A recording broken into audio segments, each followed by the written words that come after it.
Você está no canal do Saião, seja bem-vindo, seja participante, dê o seu joinha, aí curta esse vídeo que vai falar sobre o conflito entre o homem e a mulher. É verdade que Deus cria a mulher inferior ao homem? É verdade que o machismo tem base na Bíblia? É verdade de que o feminismo masculino tem fundamento numa postura de ensino espiritual e ético? Como é que a gente entende essa realidade? Então, vamos pensar aqui sobre esse assunto e vamos ver o que é que nós temos no contexto da Escritura. Então, preste atenção. Quando você estuda a Bíblia, você vai ver que o texto bíblico está cheio de elementos que fazem parte do contexto onde esse texto, essas narrativas, essas poesias aparecem.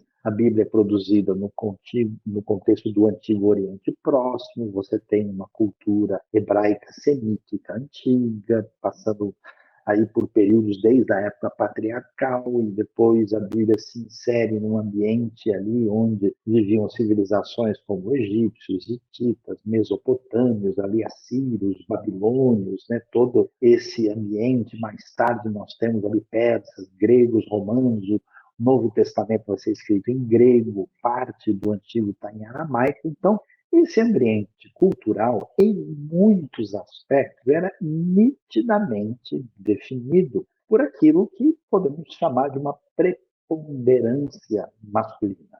E muitas vezes você lê certos textos e diz, nossa, que coisa, parece realmente uma atitude assim de despropósito com respeito ao valor e à importância das mulheres. Mas quando você observa o texto bíblico, você vai ver um caminho muito diferente do que as pessoas podem imaginar. A gente observa que a Bíblia vai apresentar o seguinte: olha, de fato, a sociedade que a gente vive tem esse perfil.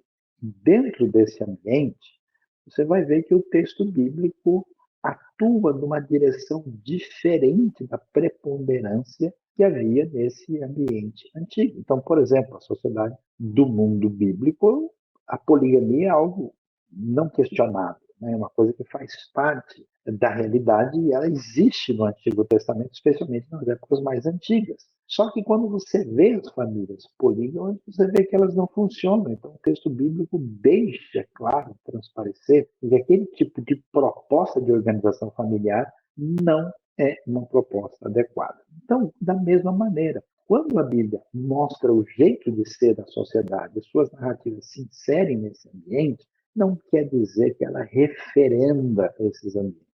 Quer dizer que ela vai apresentar para a gente a narrativa da queda, que mostra por que as sociedades estão totalmente fora do lugar. Então, quando você vê a narrativa da queda em Gênesis capítulo 3, você vai observar com bastante clareza que o ser humano rompe com Deus, ele rompe consigo mesmo, ele rompe com o meio ambiente à sua volta, ele rompe com o próximo. Então, as relações estão desconfiguradas e prejudicadas. Por isso, para entender esse cenário melhor, é valioso olhar o que acontece antes da queda para ver essa proposta bíblica. É interessante. Quando a Bíblia vai falar da narrativa tão bonita, teológica, muito bem construída literariamente, e vai falar da criação da mulher, é muito interessante o que nós vemos lá em Gênesis capítulo 2, verso 18, quando Deus diz que não era bom que o homem ficasse sozinho. Quer dizer, o ser humano, apesar o homem, né, criado, apesar dele poder ter relação com Deus, estar no ambiente cercado de animais, de uma natureza, ele está incompleto. Por isso, Deus diz que, apesar, né, desse cenário tão favorável, né, ao homem, ele não estava completo, e então Deus diz ali no texto que faria para ele um Ezer Kenegdo. Ezer Kenegdo é a expressão do hebraico que aparece no capítulo 2, verso 18 de Gênesis, na criação antes da queda. E é interessante, porque as versões têm procurado traduzir essa expressão, e na hora de traduzir é muito difícil de fazer uma tradução adequada. Por quê? Porque, literalmente, a palavra Ezer significa auxiliador, ajudador. Só que, quando a gente usa isso em português e fala que alguém é auxiliar, alguém é um ajudante, você já tem nessa palavra um conceito de alguém subalterno, de alguém numa posição limitada. Aí nós vamos ver que o sentido é um sentido inadequado, né? Porque a palavra não tem essa conotação no texto original. E, curiosamente, inclusive, essa palavra Ezer é uma palavra masculina, né? Ela nem é assim uma palavra que é do gênero feminino. Né? E a expressão que negedor, literalmente, é como que diante dele. Ou seja, Deus vai fazer alguém que complementasse, que se encaixasse perfeitamente com ele, o homem com a mulher. Essa ideia de complementariedade. E para a gente entender como isso é especial e diferenciado, a gente olha, por exemplo, acho que a versão mais comum, antiga em português, quando traduz esse texto, diz a tradução que a mulher devia ser uma ajudadora idônea. Mas nem a palavra significa idônea, né? E também a ideia de ajudadora é extremamente limitada. Né? Existem versões mais recentes até que traduzem como aliada, que também está bem longe do sentido que nós encontramos no texto original. Então, a ideia é que essa palavra ela é tão valiosa, tão importante, tão significativa, que quando a gente encontra essa palavra no Salmo 54, verso 4, você vai ver lá o texto dizer que Yine Elohim Ezeli. Eis que Deus é o meu ajudador. Então preste atenção.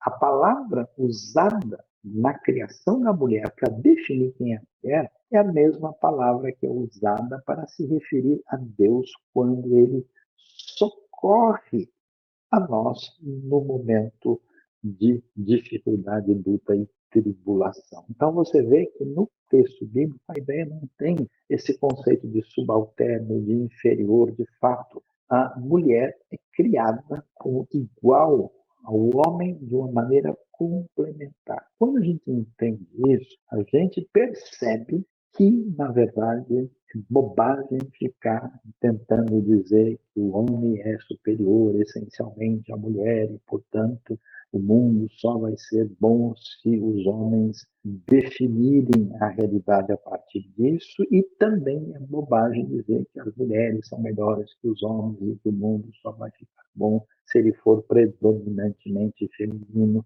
Essas coisas não fazem sentido. Homem e mulher, criados por Deus, são parceiros, são complementares, em vez de ficarem numa relação conflitiva, uns com os outros devem estar numa relação de parceria para construir família, para estarem numa boa situação relacional, espiritual e para servirem a Deus de uma maneira especial nesse mundo tão necessitado. Toda vez que nós colocarmos os dois numa relação conflitiva, nós não estaremos entendendo a proposta fundamental que vem desde a criação. Então, que você fique sintonizado, nada de machismo, nem feminismo, nem qualquer postura de conflito e de confusão, porque homem e mulher são parceiros de Deus desde a criação.